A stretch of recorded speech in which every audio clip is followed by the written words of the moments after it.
l'année 2023. Le thème principal, c'est la puissance de l'alliance de Dieu. La puissance de l'alliance de Dieu.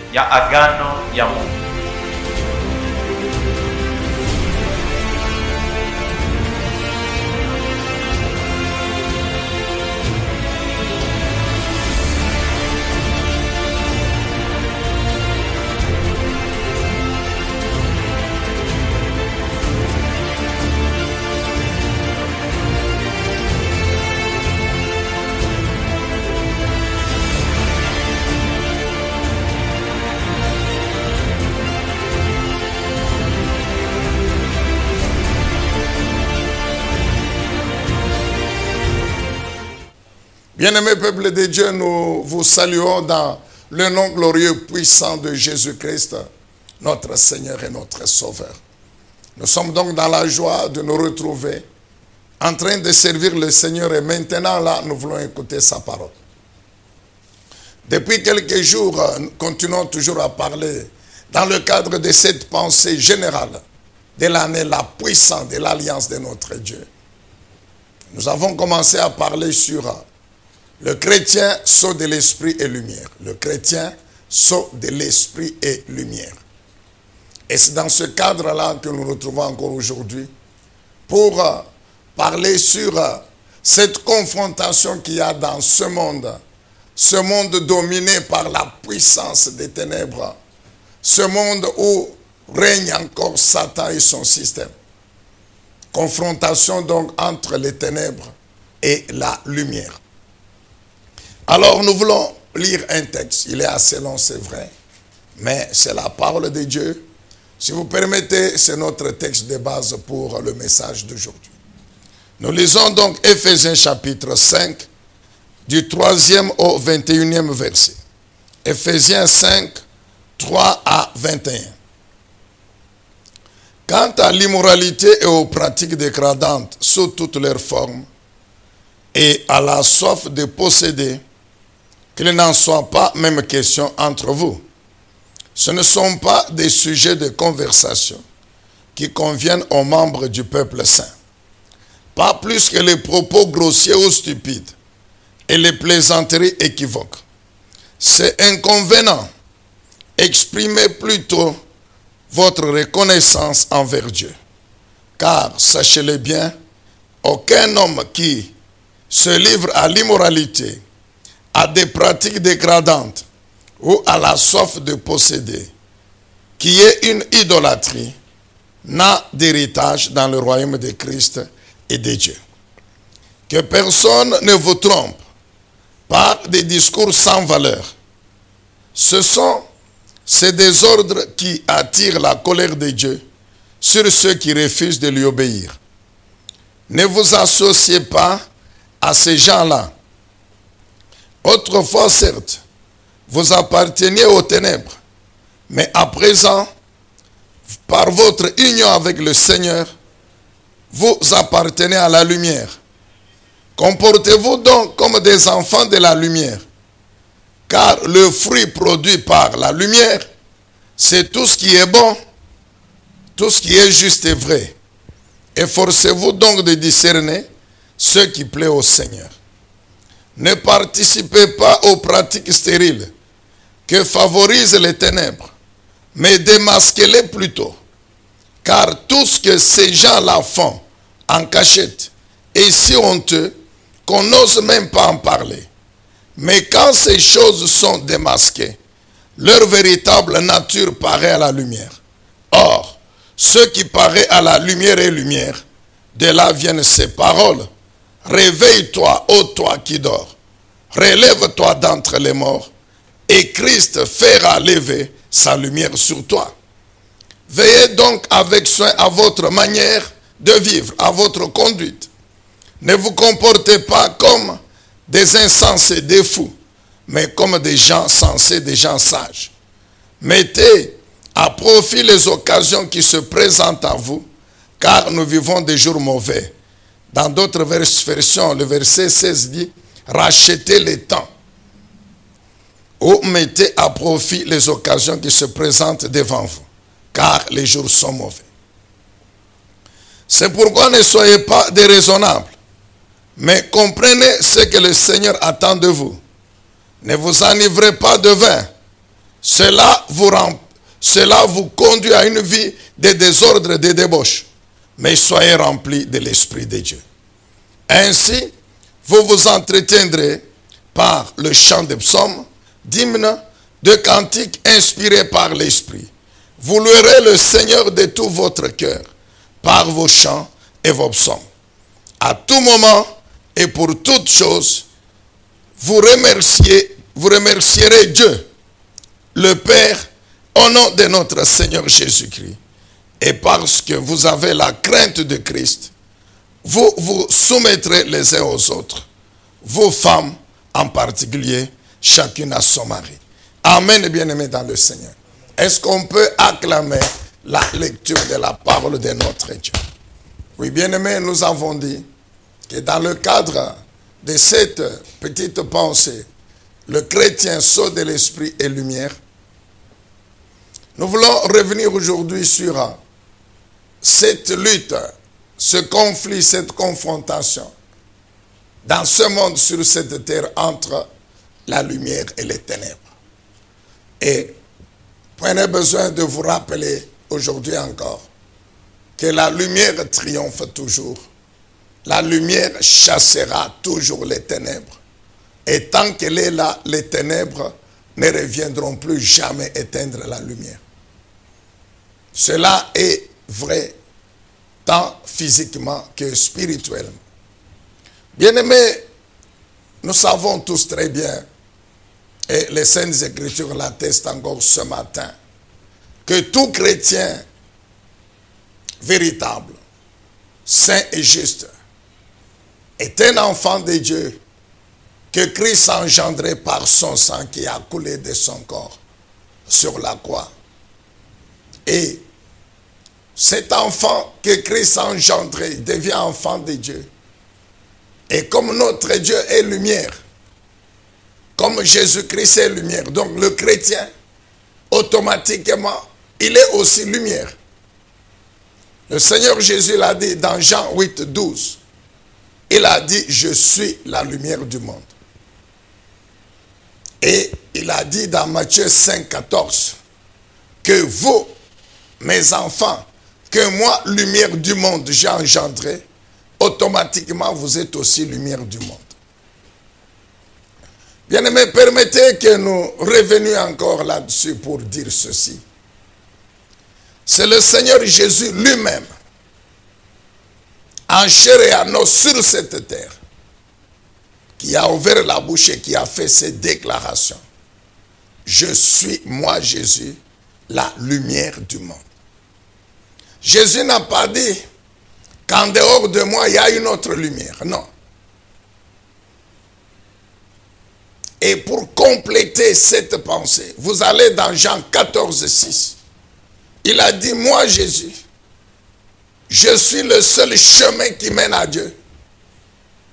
Je suis donc la seule lumière qui montre le chemin qui mène à Dieu. Il dit, nul ne peut arriver à Dieu véritable que par moi Jésus. Il n'y a pas une autre. Il a dit, je suis la seule vérité de ce Dieu-là. Donc, vous voulez connaître le Dieu véritable. Vous voulez vivre le Dieu véritable. Entrer en communication, en relation avec le Dieu véritable. Vous devez passer par moi, Jésus. Moi, Jésus, je suis la seule vérité. L'incarnation de la vérité du Dieu véritable. C'est pourquoi il n'est-il pas écrit que Jésus, c'est le Dieu invisible, mais visible sur la terre en chair et en os. Il a dit, je suis aussi la vie de Dieu. Vous voulez vivre la vie de Dieu, vous devez passer par moi, Jésus. Donc, bien aimé, nous répétons encore aujourd'hui qu'il n'y a pas deux lumières du monde. Dans ce monde, il n'y a pas deux lumières. Jésus-Christ est la seule lumière du monde. Le monde est sous le règne des ténèbres, c'est-à-dire de Satan et de son système. C'est ça les ténèbres. Et Jésus-Christ, en tant que Dieu, il est la seule lumière dans ce monde. Nous entendons aujourd'hui des gens qui se disent chrétiens, qui parlent de Jésus, mais soit ils ne connaissent pas encore très bien qui est Jésus, dont ils parlent, soit Jésus est seulement dans la bouche, mais en réalité, ce sont des serviteurs de Satan qui se déguisent en anges de lumière. Quand des gens peuvent ouvrir la bouche et dire que chaque religion a sa lumière, qu'est-ce que ça veut dire au juste? Que chaque religion a sa lumière. Non, bien-aimés dans le Seigneur, il n'y a pas une religion qui est lumière. Jésus-Christ n'est pas une religion. Il est Dieu. Il y a une seule lumière du monde, c'est Jésus-Christ. Et ce sont ceux qui appartiennent à Jésus, les disciples de Jésus, ceux qui sont membres de l'église véritable de Jésus-Christ sur cette terre. Cette église véritable de Jésus-Christ, qui est la représentation du royaume de Dieu sur la terre. Ce sont ceux-là qui font partie de la lumière. C'est pourquoi Jésus a dit, moi Jésus, je suis la lumière du monde. Et mes enfants en moi, mes disciples, mes brebis, ceux qui croient en moi, ceux qui croient en moi pour que je devienne leur Dieu, ceux qui conforment leur vie à ma parole, ce sont ceux-là qui deviennent aussi lumière du monde. Donc, en dehors de Jésus-Christ, il n'y a pas de lumière. Amen, bien-aimés dans le Seigneur. Jésus-Christ est la seule lumière du monde. Il n'y a pas d'autre lumière. Dire que chaque religion a sa lumière, ça, c'est la confusion. C'est le mensonge. Et nous savons que c'est l'œuvre du diable. Est-ce que les chrétiens véritables, enfants de Jésus-Christ, la lumière du monde, qui sont aussi lumière, parce qu'engendrés par leur Père Jésus-Christ, peuvent dire Amen et acclamer le Seigneur. Acclamez le Seigneur, vous, les enfants de la lumière. Que Dieu soit loué, que Dieu soit béni. Deuxièmement, nous voulons passer maintenant à la responsabilité du chrétien, lumière. Le chrétien, enfant de Dieu, sceau de l'esprit, mais en même temps, lumière du monde. Bien-aimés dans le Seigneur, vous prenez besoin de vous rappeler. Nous avons commencé à le dire depuis dimanche passé. Que c'est vrai, Christ nous a engendrés. Et le fait qu'il nous a engendrés, spirituellement, nous sommes la lumière du monde. Mais la lumière doit briller. N'oubliez pas, il a dit dans Matthieu 5, 14, 15 et 16, que la lumière doit briller. Vous êtes la lumière du monde, d'accord. Mais vous avez la responsabilité de briller. C'est pourquoi, quand on allume une lampe, on ne la met pas en dessous de la table, on la met au-dessus pour qu'elle éclaire tous ceux qui sont dans la maison. Il a dit, vous êtes la lumière, c'est pourquoi votre place est au sommet de la montagne. Nous avons dit dimanche que si la ville de Lubumbashi peut être imagée comme une montagne, l'église véritable de Jésus-Christ dans cette ville. Je parle de l'église véritable. Je ne parle pas de dénomination, mon frère. Même si votre église a comme nom église pentecôtiste, même 10 fois, ok, très bien. Quel que soit le nom de votre église. Nous vous rappelons que ce n'est pas le nom de votre église qui sauve. Ni non plus le nom de votre bishop, de votre apôtre, de votre pasteur, non. Ce qui sauve, c'est Jésus. Celui qui sauve, c'est Jésus-Christ. Et Jésus connaît ceux qui lui appartiennent, qui sont réellement membres de son église, entité spirituelle. Alors, bien-aimé dans le Seigneur, si l'Esprit de Dieu est en toi et te convainc que tu es enfant de Dieu, que tu es membre, tu fais partie de cette église spirituelle de Jésus-Christ, alors sache, retiens, que tu as la responsabilité de briller. Donc nous les chrétiens véritables, enfants de la lumière, nous avons une responsabilité, c'est de briller, mon frère. Tu dois briller. Donc tu ne dois pas dire, ok, vous êtes la lumière du monde. Tu dis amen, tu acclames, et puis ça s'arrête là, et tu crois que parce que tu as dit amen, quand tu vas sortir, tu vas continuer à briller. Non, non, non, non. Tu dois, il y a une responsabilité à remplir. Et cette responsabilité sépare un certain nombre des choses que toi et moi nous devons faire. Des activités spirituelles qui relèvent de notre homme spirituel et qu'il transmet à notre homme physique. Pour que tout notre être, esprit, âme et corps puisse remplir cette responsabilité. Puisse pratiquer ces choses. Donc remplir ces activités spirituelles. En ce moment-là, quand nous remplissons ces activités, nous brillons. Et en ce moment-là, les ténèbres ne peuvent jamais nous éteindre. En ce moment-là, notre lumière, mon frère, ne sera jamais celle d'une bougie. Souviens-toi, mon frère. Beaucoup de chrétiens dans les églises, ils disent qu'ils sont lumière, mais leur lumière, c'est comme celle d'une bougie. Ce n'est même pas comme celle d'une lampe tempête, non. Je te dis que notre lumière, c'est ce phare qui brille, et que les yeux physiques de l'homme ne peuvent pas fixer 2 secondes. Amen, bien-aimé dans le Seigneur. Que Dieu soit loué, que Dieu soit béni. Donc, chrétiens, enfants de Dieu lumière, nous avons une responsabilité. Et dans ce passage d'Éphésiens 5, de 3 à 21, rapidement nous avons relevé un certain nombre d'activités, des choses que nous devons faire tous les jours. En les faisant, nous remplissons notre responsabilité en tant que chrétiens lumière. Souviens-toi que le Seigneur Jésus, il a dit dans Matthieu 5, 14 que toi et moi, disciples de Christ, nous sommes la lumière du monde. Mais au verset 16 de Matthieu 5, il a précisé notre responsabilité, c'est pratiquer de bonnes œuvres dans ce monde qui est sous le règne des ténèbres.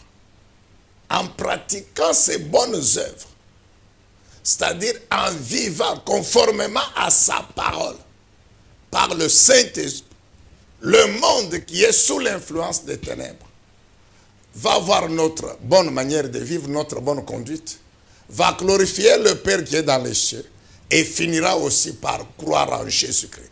Amen, bien-aimé dans le Seigneur. Quelle chose à faire dans le cadre de cette responsabilité? Retiens premièrement ceci, que la première responsabilité que toi et moi nous devons faire en tant que chrétiens, c'est marcher comme les enfants de la lumière. C'est ce que l'apôtre Paul dit. Il dit, vous êtes les enfants de la lumière. Vous avez été engendrés par Jésus-Christ, qui est la lumière. Votre Père, c'est la lumière. Et il vous a dit que vous, mes enfants, vous êtes la lumière du monde. Alors, vous devez vivre comme les enfants de la lumière. Marcher, c'est vivre. Vivre comme les enfants de la lumière. Et les enfants de la lumière vivent comment? Puisque les enfants de la lumière sont des saints et des justes. Donc, ils doivent vivre dans la sanctification. Ils doivent vivre dans la justice, dans la sainteté. C'est la vie de sanctification, la vie d'intégrité, la vie de sainteté, d'obéissance à la parole de Dieu. C'est ça la vie des enfants de la lumière. Car là où il y a la lumière, il y a la justice, il y a la sainteté. Là où il y a la lumière, il n'y a pas le péché. Parce que le péché fait partie des ténèbres. Chrétiens, vous pouvez encore recevoir cette parole avec empressement et avec joie. Vous êtes les enfants de la lumière. Et nous savons ce que c'est que la lumière. Là où il y a la lumière, il y a la puissance du Dieu Tout-Puissant. Là où il y a la lumière, il y a la puissance du nom de Jésus-Christ. Là où il y a la lumière, il y a la puissance du Saint-Esprit de Jésus-Christ. Cette puissance qui est au-dessus de toute puissance. Amen, bien-aimé dans le Seigneur. Alors si tu comprends cela, que tu es appelé dans ce monde à être cet être spirituellement puissant, fort. Cet être spirituellement puissant, fort. Qu'aucune puissance spirituelle des satans, de ces démons, des sorciers, des satanistes, dans les cieux, dans les eaux et sur la terre, aucune de ces puissances ne peut résister à la puissance de Dieu qui est en toi, lumière. Alors ensuite tu comprends cela, mon frère. Tu vas te comporter en conséquence. Tu vas te comporter en conséquence. Tu vas agir en conséquence. Tu vas saisir cette parole. Tu vas accepter cette parole. Et tu vas décider d'assumer la responsabilité. Amen, bien-aimé dans le Seigneur. Est-ce qu'il y a un chrétien qui comprend ce matin encore, qui comprend ce jour, écoutant cette parole, c'est qu'il est en tant que lumière et qui doit donc agir en conséquence? Donc tu es l'enfant de la lumière, du Dieu tout-puissant, lumière du monde, de Jésus-Christ, le Dieu tout-puissant, lumière du monde. Et tu dois te comporter comme tel, vivre comme enfant de la lumière. C'est-à-dire quoi? Dans la sanctification, dans la sainteté, par rapport à l'obéissance à la parole de Dieu, par rapport à la pratique des lois, des commandements de l'Éternel.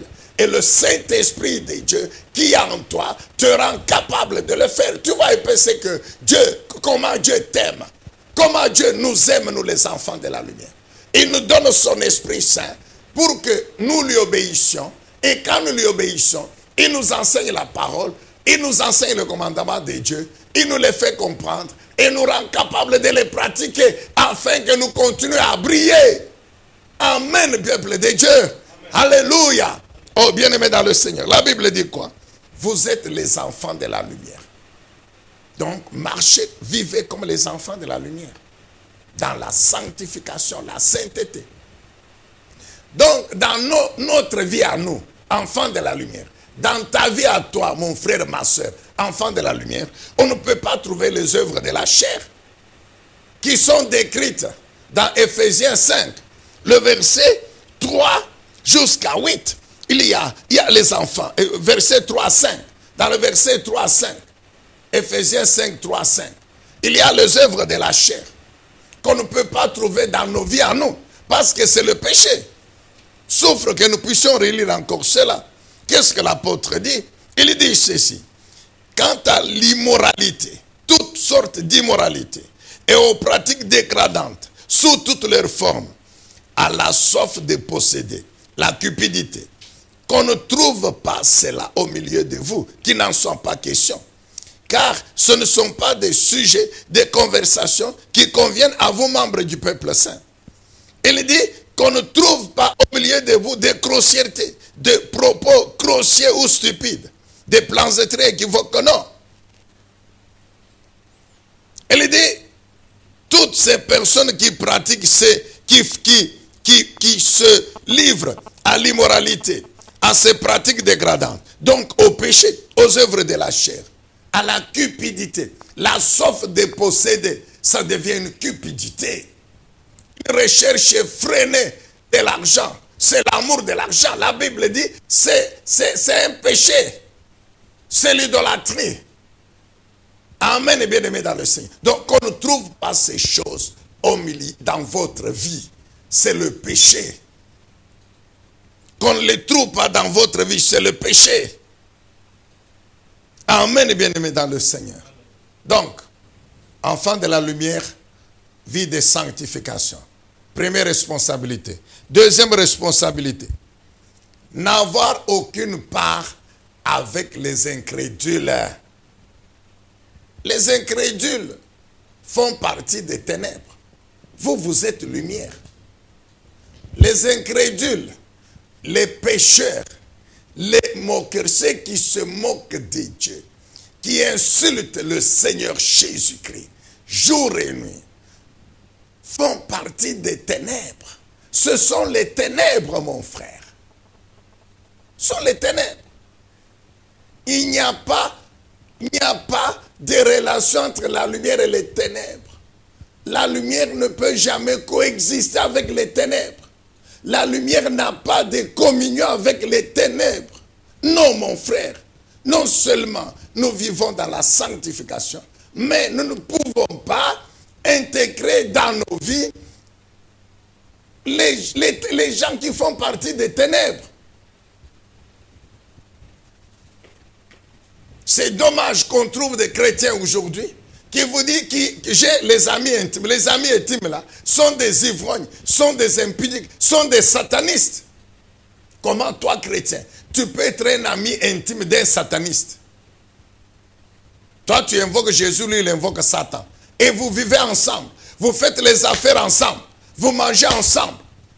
Ah, depuis quand? Amen, bien-aimé dans le Seigneur. Bon, écoute, Psaume chapitre 1er. Tu vas dire que non, le papa ici aujourd'hui il exagère. Non, non, nous n'exagérons pas. Allons dans Psaume chapitre 1er.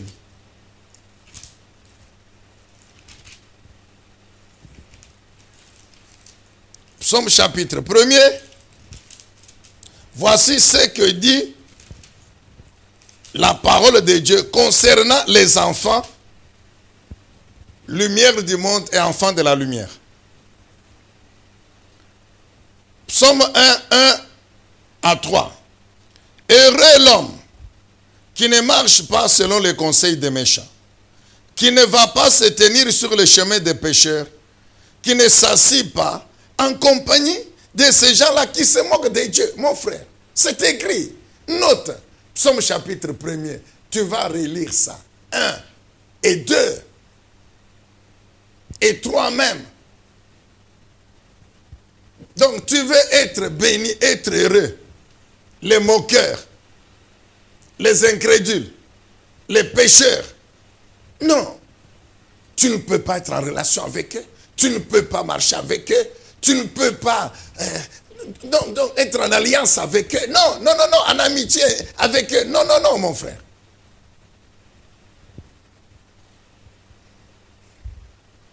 Cet homme qui ne fait pas cela, la Bible dit quoi?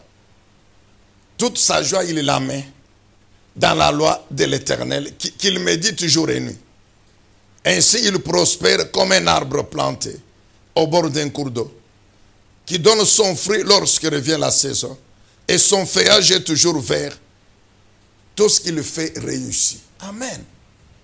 Donc tu vois, il y a une bénédiction. La Bible dit, tu es béni. Toi qui n'as pas de relation avec les pécheurs, avec les incrédules, avec les moqueurs de Dieu. Et la Bible décrit cette bénédiction. C'est la prospérité.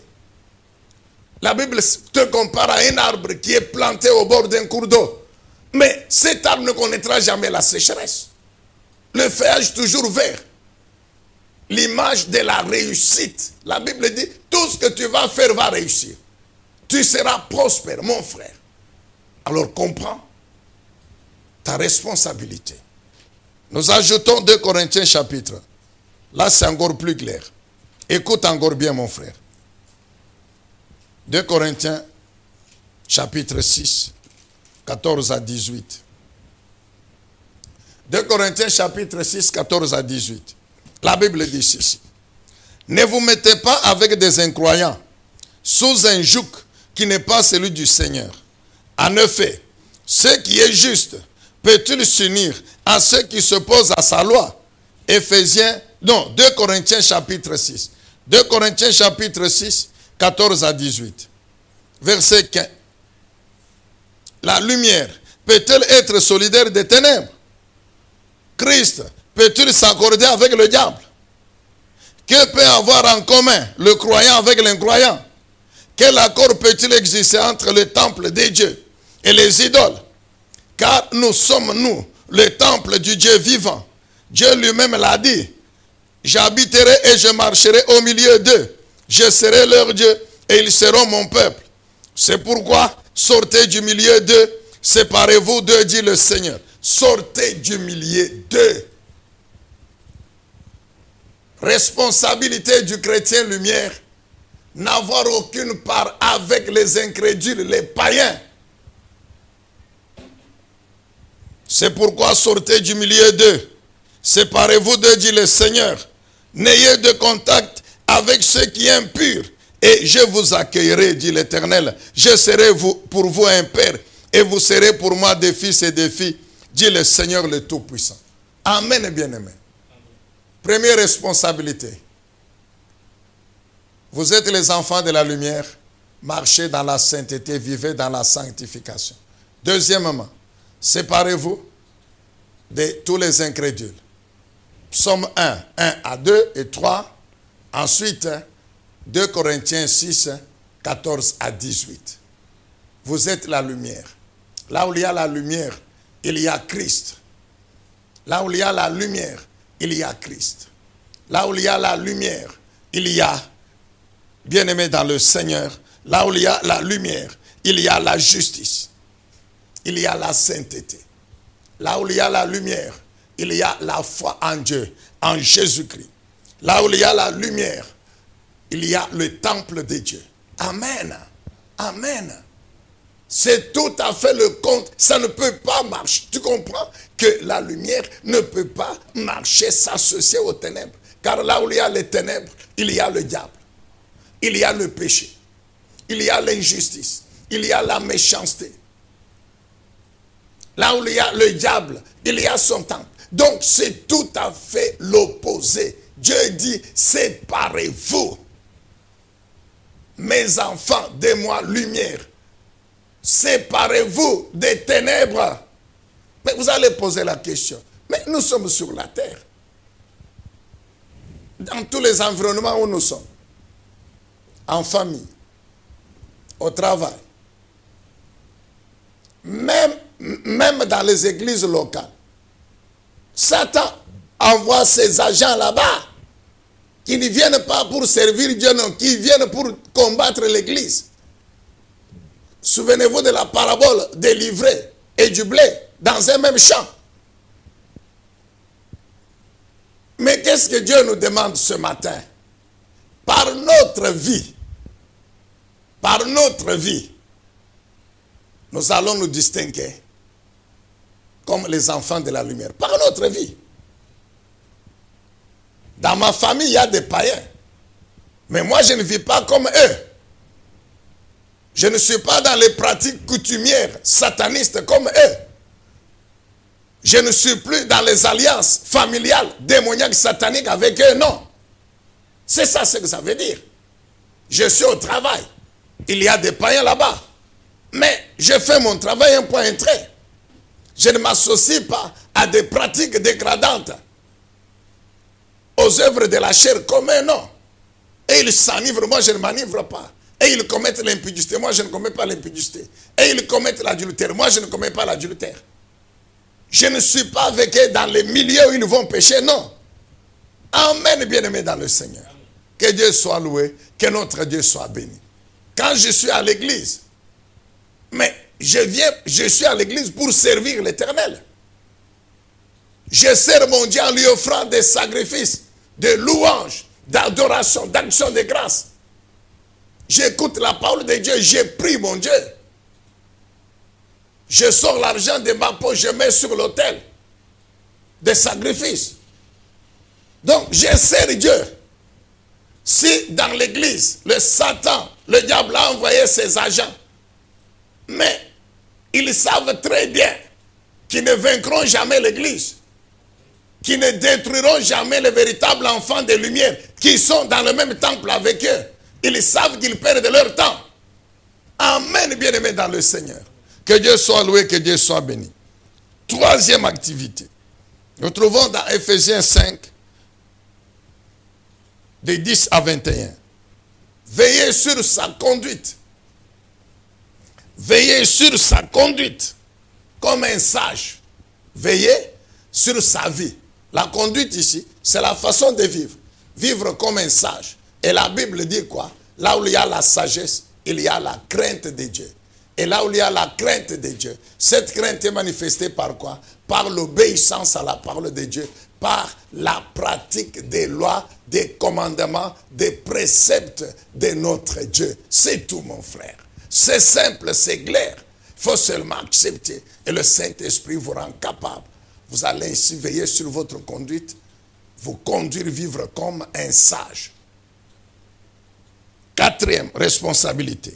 La Bible dit, rachetez le temps, car les jours dans lesquels nous vivons sont mauvais. Rachetez le temps. C'est-à-dire, toute opportunité qui se présente à vous pour croire en Dieu, pour vivre dans la sanctification, mais saisissez l'opportunité pour servir l'Éternel. Servez l'Éternel, mon frère. Servez l'Éternel.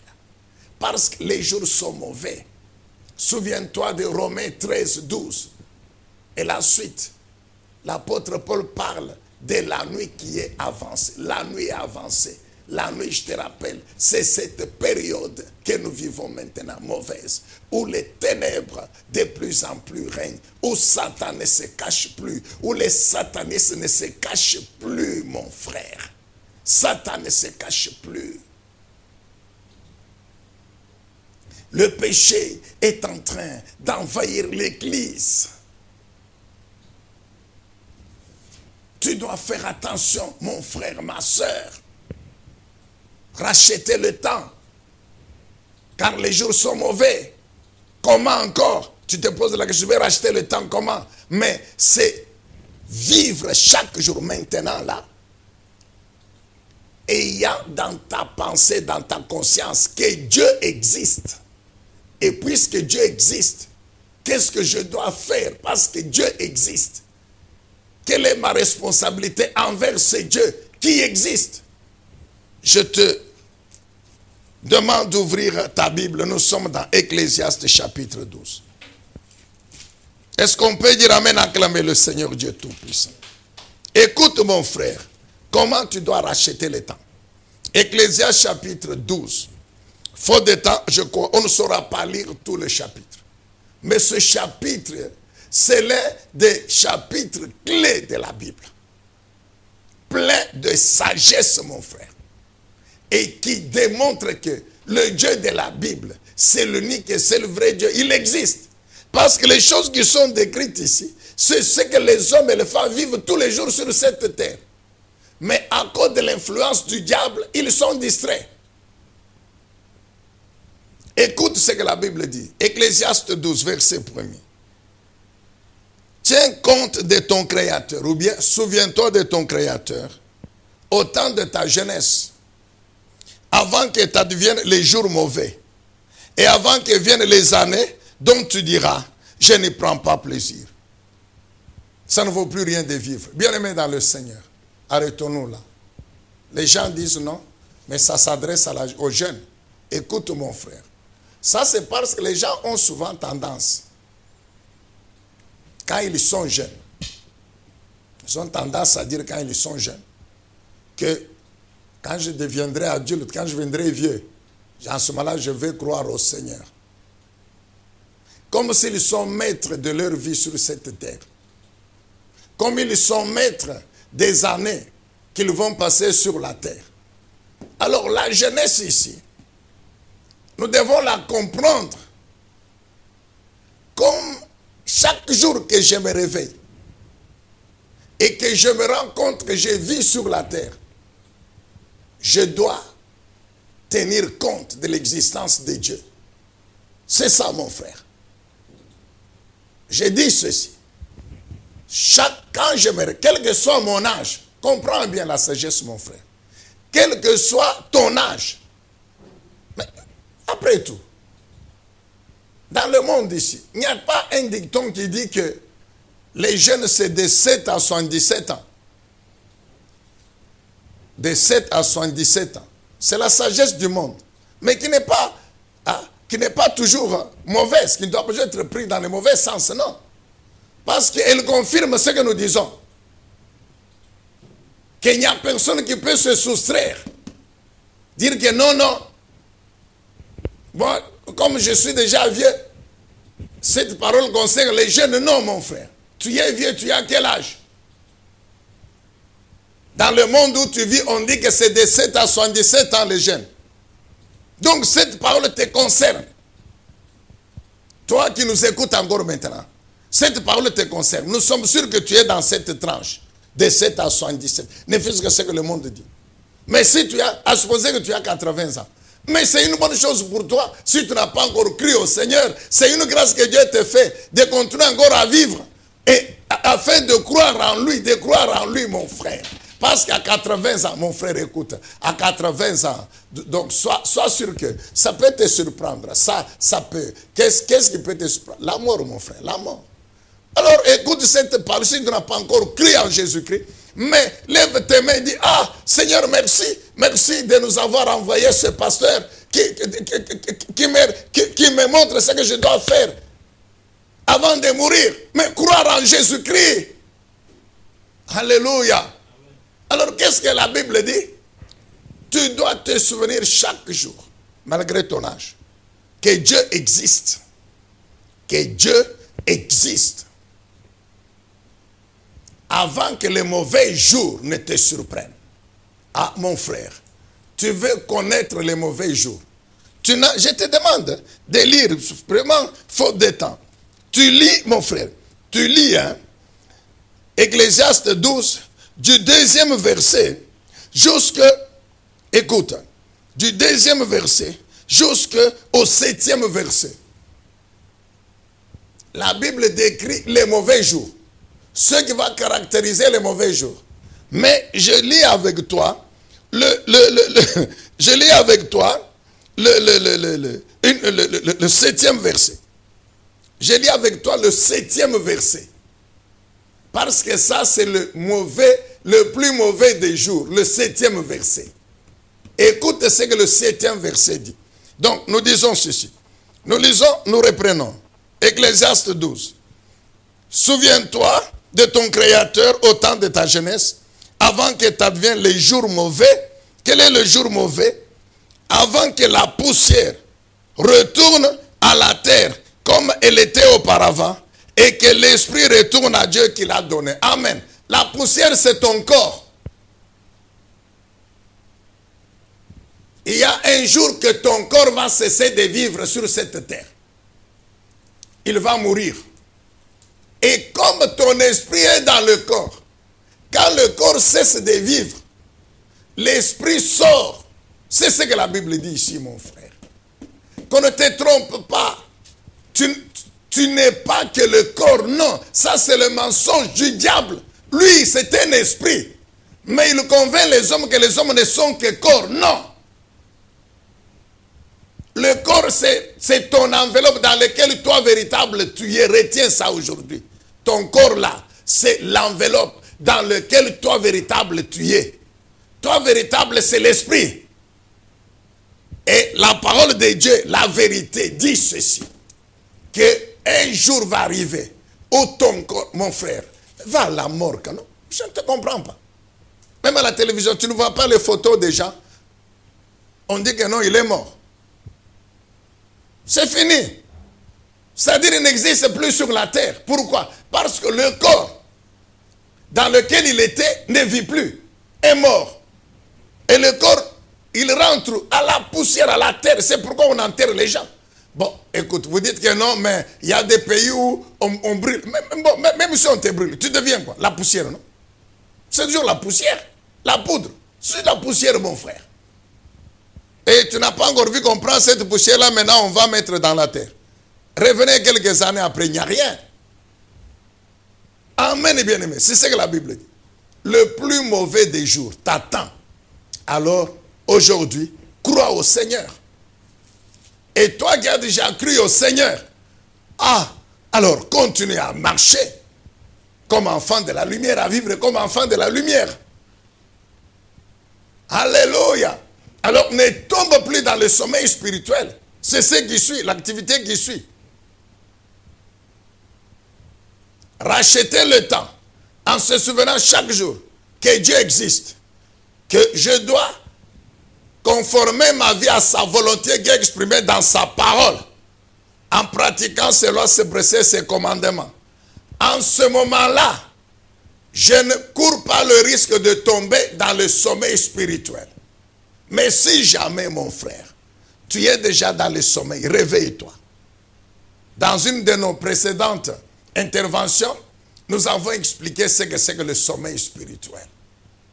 Il y a beaucoup de chrétiens qui sont tombés dans le sommeil spirituel. Dès que tu tombes dans le sommeil spirituel, ta lumière qui était, je donne l'image, comme celle d'un projecteur puissant, mais elle est en train de devenir comme celle d'une bougie. Des chrétiens qui sont endormis spirituellement, mais ils sont dans l'église. Il vient à l'église. Il n'a pas la Bible. Il ne lit jamais la Bible. Même celle qui est dans son téléphone. Il ne lit jamais. Il ne lit jamais le verset du jour là-bas. Il y a le verset du jour. Même si ça sort devant ses yeux, ça ne lui dit rien. Dans sa maison, il n'écoute jamais une prédication. Jamais. Lui, le Facebook, YouTube, c'est toujours chercher les informations. Qu'est-ce qu'on a dit? Qu'est-ce qu'on a dit? Qu'est-ce que tel a dit? Et patati patata, c'est tout. Et puis, souhaiter les anniversaires à ses amis. Si lui-même fête l'anniversaire, alors il écrit, aidez-moi à fêter mon anniversaire. Mais on va t'aider à fêter l'anniversaire comme. C'est ça. Il est tombé, il se dit chrétien. À l'église là-bas, s'il va à l'église, d'abord en semaine, n'en parlons pas. Dimanche, même les dimanches là, s'il vient à l'église un dimanche sur 4, c'est beaucoup. Mon frère, tu es dans le sommeil spirituel déjà. Pose-toi la question, quand tu te mets à prier, tu pries pendant combien de temps? À l'église, tu ne viens plus. Tu ne participes plus au culte de jeûne et prière. Même les dimanches là, quand tu viens, le culte c'est 2 heures. Toi, si tu fais beaucoup, c'est 45 minutes. Tu dis que non, moi c'est la parole qui m'intéresse. Et quand tu viens même, et quand même on commence à prêcher cette parole-là, tu dors. Mon frère, tu es dans le sommeil spirituel. La Bible dit quoi? Que ceux qui sont dans le sommeil spirituel sont morts spirituellement, ils sont morts. Alors réveille-toi, mon frère, réveille-toi. Répands-toi en écoutant cette... Répands-toi. La liste, elle est longue.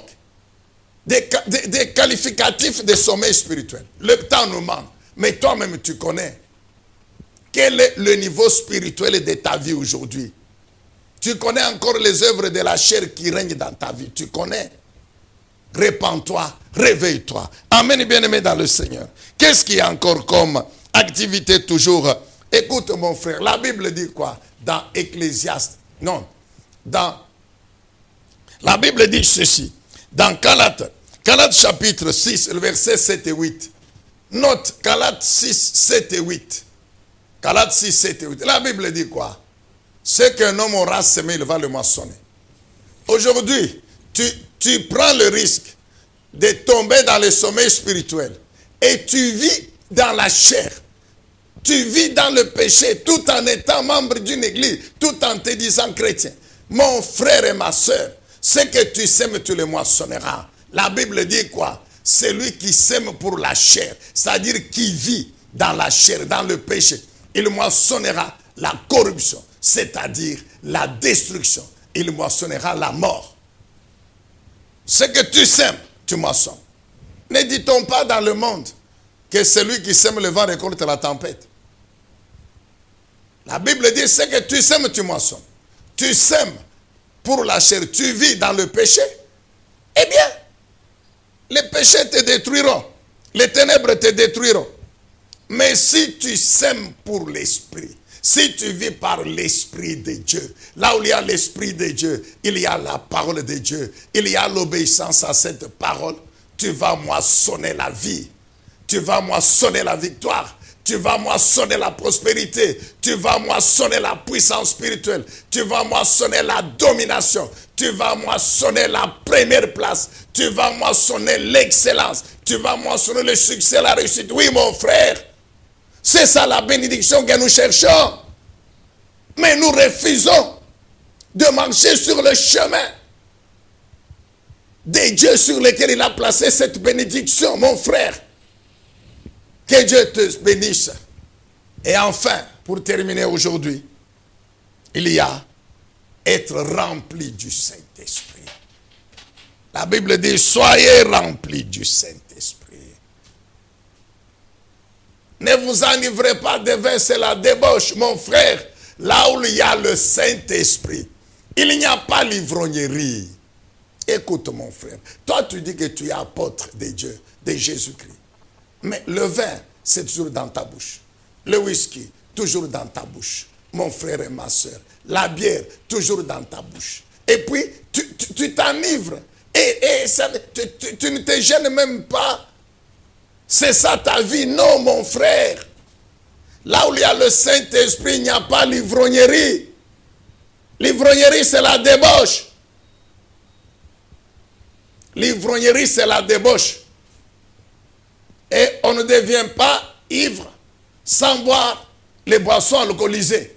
Donc, abandonne les boissons alcoolisées. Mets dans ton esprit le Saint-Esprit, la parole de Dieu. Ton esprit aura l'ascendant sur ton corps. Et ton corps ne prendra jamais, ta main ne prendra jamais un verre d'une boisson alcoolisée et ta bouche ne s'ouvrira jamais. Soyez remplis du Saint-Esprit. Le jour que nous croyons en Jésus-Christ, par l'action de la parole de Dieu et du Saint-Esprit, c'est ce jour-là que le Saint-Esprit nous baptise. C'est une petite parenthèse que nous ouvrons. Le baptême du Saint-Esprit, c'est une fois, le jour que nous croyons, le Saint-Esprit nous immerge en Christ. Baptiser, c'est immerger. Il nous introduit dans le corps de Christ. Ce jour-là, c'est le baptême du Saint-Esprit. Maintenant, par la suite, nous avons besoin de la plénitude du Saint-Esprit et du recouvrement à des occasions selon sa volonté de la puissance du Saint-Esprit pour des tâches particulières.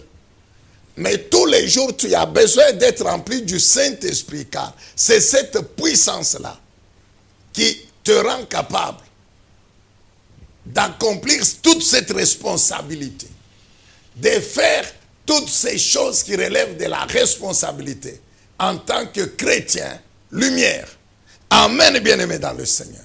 Et enfin, nous devons rendre grâce à notre Dieu tous les jours. Pour toutes circonstances, la Bible dit, rendez grâce à Dieu.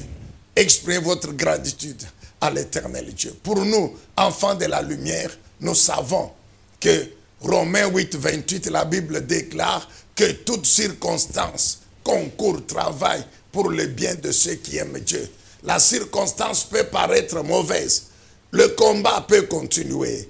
La maladie peut continuer. N'importe quelle épreuve peut résister. Mais, puisque chaque jour, je suis enfant de la lumière, je continue à croire,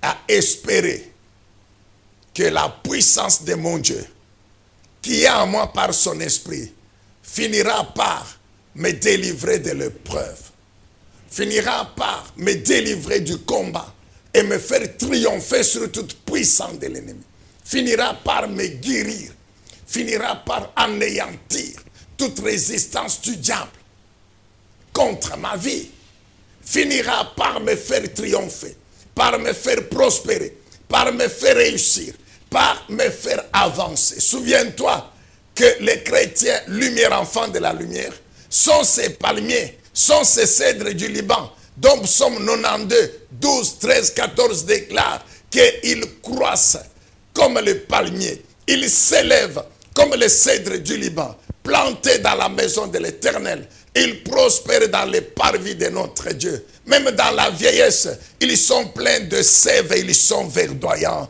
ils sont prospères. Amen, bien-aimés dans le Seigneur. C'est cela notre prière. Sois ce chrétien, lumière, enfant de la lumière. La puissance de ton Dieu, de notre Dieu, va accomplir toute cette alliance dans ta vie. Nous avons ainsi déclaré Au nom puissant, glorieux de Jésus-Christ, notre Seigneur et notre Sauveur. Alors, est-ce qu'on peut acclamer le Seigneur? Oh, toi qui viens d'écouter cette parole, acclame Jésus. Je ne sais pas où tu es. Je te rappelle, même si tu es dans les magasins, dis seulement Amen, acclame. N'aie pas peur de ton patron. S'il te dit pourquoi tu acclames, tu dis oui, j'acclame Jésus. J'acclame la parole du Seigneur que je viens d'entendre. Car s'il ne m'avait pas renouvelé le souffle de vie, mais je n'allais pas venir travailler ce matin. Amen. Amen. Est-ce que tu peux dire Amen et acclamer Jésus? Amen. L'année 2023. Le thème principal, c'est la puissance de l'alliance de Dieu. La puissance de l'alliance de Dieu.